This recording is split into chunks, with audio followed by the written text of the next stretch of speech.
नमस्कार, आप देख रहे हैं इंडिया हेडलाइन 24 न्यूज। आपके साथ मैं हूं ममता सिंह। तो चलिए शुरुआत करते हैं आज की कुछ खास बड़ी खबरों से। दतिया जिले के गोराघाट थाना क्षेत्र के स्थित कोटरा बड़ोनकला रेत खदान में बड़े पैमाने पर रेत का परिवहन ग्वालियर जिले के डबरा से किया जा रहा है, जिसमें हाल ही में बनी सड़कों की हालत दयनीय हो गई है। कांग्रेस के विधायक सुरेश राजे ने प्रशासन और सरकार पर आरोप लगाते हुए कहा कि रेत माफियाओं को खुली छूट दी जा रही है, जिसके चलते डबरा सहित पूरे क्षेत्र की सड़कें भारी वाहनों के दबाव में टूट रही हैं। विधायक बोले, रेत माफियाओं के कारण बर्बाद हो रही सड़कों की हालत। विधायक राजे ने कहा कि यह समस्या सिर्फ एक खदान तक सीमित नहीं है, बल्कि जिले की अन्य रेत खदानों से निकलने वाले रेत के कारण भी सड़कें खराब हो रही हैं।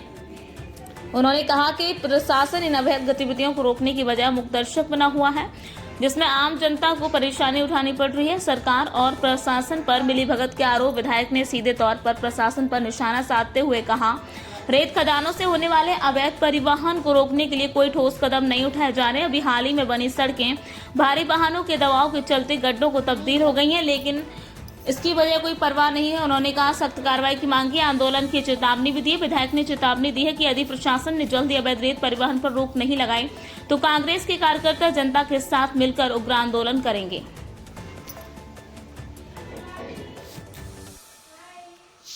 रेत उत्खनन को लेके मैं लगातार सरकार को, स्थानीय प्रशासन को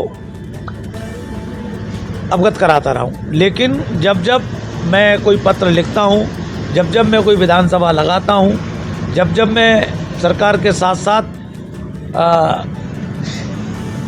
प्रशासनिक अधिकारियों को इससे अवगत कराता हूँ, तो थोड़ी नाकाफी कार्रवाई एक दो दिन के लिए होती है, फिर वो शुरू हो जाती है। इस अवैध रेत के उत्खनन के चलते तमाम वो रोड जो 2 से 3 साल पहले बनाए गए थे, वो सारे के सारे रोड ख़त्म हो गए। चाहे हमारा रायपुर का रोड हो, चाहे हमारा भैंसनारी भेजकपुर का रोड हो, चाहे हमारा पुट्टी वाला रोड हो, तो हमारे तमाम रोड हैं जो अभी 2-3 साल पहले बने थे, और ये रोड कोई 1-2 साल में बनते नहीं हैं। अब पता नहीं इनका कब नंबर आएगा।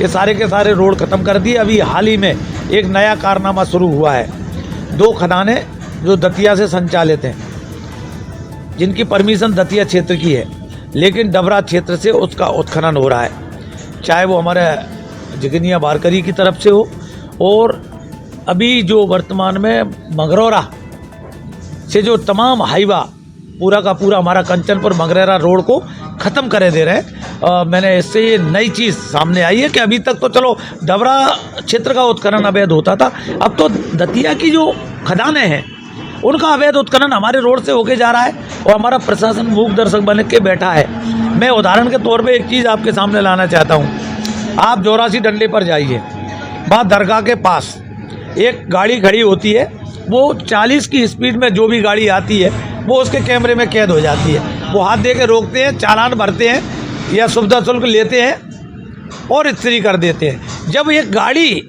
एक आम आदमी की गाड़ी उनको दिख रही है, तो यहाँ से जो इतना बड़ा हाईवा, इतने बड़े ट्रैक्टर टोला, ये तमाम डंपर जा रहे हैं, तो न तो वो खनिज विभाग को दिख रहे, न वो आरटीओ विभाग को दिख रहे, न वो पुलिस विभाग को दिख रहे, न वो राजस्व विभाग को दिख रहे। तो आखिरकार ये पूरी की पूरी सरकार का अमला कहाँ सोया हुआ है? मेरा ये मूल प्रश्न है मेरी के तत्काल रूप से सबसे पहले तो जो दतिया से अवैध उत्खनन डबरा होके निकल रहा है, उस पर तत्काल रोक लगाई जाए, और जहाँ जिनकी कोई वैध खदान ही नहीं है, जहाँ का कोई नियम नहीं है, वहाँ जो है विशेषकर पनडुब्बी का नियम तो वैध खदानों पे भी नहीं है। लेकिन आप चले जाओ, सारे के सारे मजदूर बेरोजगार हैं। जो मनरेगा का काम था वो भी अब सरकार ने बंद कर दिया। तमाम बेरोजगार हमारे जो है जो मजदूर वर्ग चौराहे पे खड़ा दिखेगा आपको, हज़ारों की संख्या में। क्यों? कि उनको जो रेत में वैध खदानों से सर पे रख के तत्सल द्वारा रेत डाली जाती थी, वो मशीनों द्वारा काम हो रहा है। इन सारी चीज़ों को लेकर मैंने एक बार पुनः प्रशासन को, सरकार को अवगत कराने का मेरा काम है। अगर ये सरकार नहीं चेती तो अब मजबूर होकर जनता को साथ में लेकर इसके लिए धरना प्रदर्शन ही करना पड़ेगा। वक्त हो गया एक छोटे से ब्रेक का। ब्रेक के बाद फिर से हाजिर होंगे ऐसी कुछ खास बड़ी खबरों के साथ। तब तक के लिए नमस्कार। हर खबर की अपडेट पाने के लिए आप हमारे चैनल को सबसे पहले सब्सक्राइब करें।